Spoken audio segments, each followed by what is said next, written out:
என்கிட்ட ஒருத்தவங்க முடிஞ்சா அந்த மலையை ஏறி பாருங்க அப்படின்னாங்க. சரின்னு சொல்லிட்டு நானும் திண்டுக்கல்ல உள்ள கொண்டாரங்கி மலைக்கு வந்துட்டேன். அங்க வந்ததும் பாத்தீங்கன்னா அடிவாரத்துல சாப்பாடு கொடுத்துட்டு இருந்தாங்க. அதை நம்ம சாப்பிட்டுட்டு வாழைப்பழம் எல்லாம் சாப்பிட்டு நம்ம தெம்பா மலையேறலாம்னு சொல்லிட்டு நம்ம ஸ்டார்ட் பண்ணியாச்சு.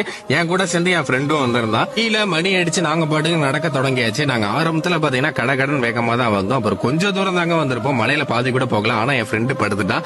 அப்புறம் அவனுக்கு என்னால முடிஞ்ச அட்வைஸ் எல்லாம் பண்ணி அவனை நான் கூப்பிட்டதுக்கு அப்புறம் 2 பேரும் சேர்ந்து நடக்க ஆரம்பிச்சோம். அப்புறம் கொஞ்சோண்டு பட்டாணி வச்சிருந்தா பசிக்க ஆரம்பிச்சுட்டு அதனால அதை கொஞ்சோண்டு சாப்பிட்டுட்டு திரும்பவும் நடக்க ஆரம்பிச்சிட்டோம். இதோட உயரம் வந்து பாத்தீங்கன்னா 3825, கிட்டத்தட்ட 1.5 கிலோமீட்டர் நம்ம ஏற மாதிரி வரும். 90 டிகிரி செங்குத்தா இருக்கனால அட்வென்ச்சருக்கு பஞ்சமே இருக்காது. தண்ணியும் கீழே வாங்கிட்டு போடுங்க, மேல எங்கேயுமே கிடையாதுங்க. இந்த கம்பி மட்டும் இல்லன்னா பாதி பேரோட உயிர் கீழே போயிடும். இந்த கம்பியை போட்டது யாருன்னு பாத்தீங்கன்னா இவங்க தாங்க. அதனால இவங்கள்ட்ட நாங்க ஆசீர்வாதமும் வாங்கிட்டு மேல சிவன் கோயிலுக்கு வந்தாச்சு. சிவனை வழிபட்டு நாங்க வெளில வந்ததும் பாத்தீங்கன்னா விநாயகரையும் கும்பிட்டு அதுக்கு மேலையும் பாத்தீங்கன்னா மழை இருந்தது. அதை ஏற இன்னுமே கஷ்டமா இருக்கும். சங்கிலி எல்லாம் பிடிச்சிதான் நம்ம மேல ஏற மாதிரி இருக்கும். ஒரு வழியா நீங்க மேல வந்துட்டீங்கன்னா கீழே உள்ள சிவனையும் கும்பிட்டுட்டு அப்படியே வியூ பாயிண்ட் பாத்தீங்கன்னா வேற லெவல்ல இருக்கும். கண்டிப்பா அங்க நீங்க ஒரு முறை வந்து பாருங்க. ரொம்பவே அட்வென்ச்சரா இருக்கும், பயங்கரமா இருக்கும், பயமாவும் இருக்கும்.